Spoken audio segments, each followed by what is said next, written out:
ቀሲስ ኤፍሬም በስብከተ ወንጌል የሚያገለግሉት እሳቸው መጥተው ምእመናኑ መጥተው ከኛ ጋር አብረው በመዘመር እልል በማለት አሳልፈዋል።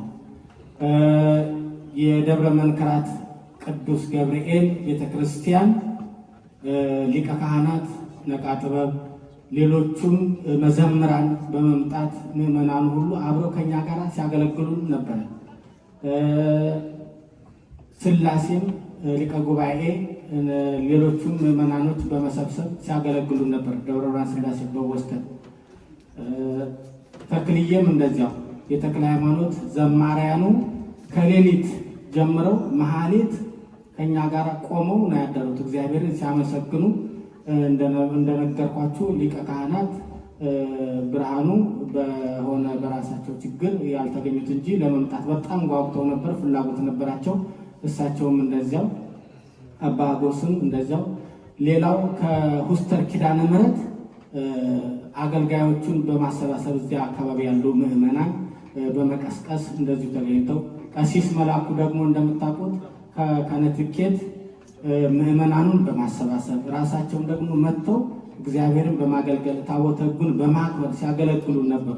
ከሌላ አካባቢም እንደዚሁ እኛ ከማናውቀው ከብዙ ቦታ አዳዲስ ሰዎች ነበሩና በመካከል ተገኝተው በእውነት አብረን እልል ብለን እግዚአብሔርን ስናመሰግን የነበረው። እግዚአብሔር ለነዚህ ደብራትና አድባራት አገልጋዮችና ምእመናን እግዚአብሔር እድሜ ጤና ይስጥልን፣ እድሜ ጤና ይስጥልን፣ እድሜ ጤና ይስጣራ። መስግኑልን፣ አመስግኑልን። እኛም እንቀጥላለን፣ አገልግሎቱ ይቀጥላል። በፍቅር ነው የምናገለግለው።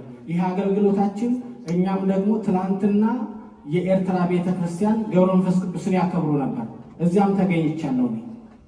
ተገኝቼ አብሬ አክብሬ እነሱም አመስግነው ቦታውንም በክብር ጠርተው አስተዋውቀውም ጭምር ነውና እንደዚህ አይነት ስራ ነው የምንሰራው። የኤርትራ ኦርቶዶክስ ተዋሕዶ ቤተክርስቲያንንም አመስግኑልን፣ በደንብ አመስግኑልን። እነሱን በመቀስቀስ በመገኘት ወደፊት እንዳውም ቀኑን ቀደም ብላችሁ አሳውቀን አብረን እናከብራለን።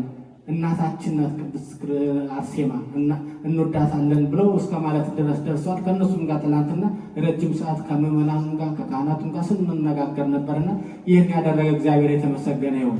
ከዚህ የበለጠ ቤተክርስቲያናችን ያብባል።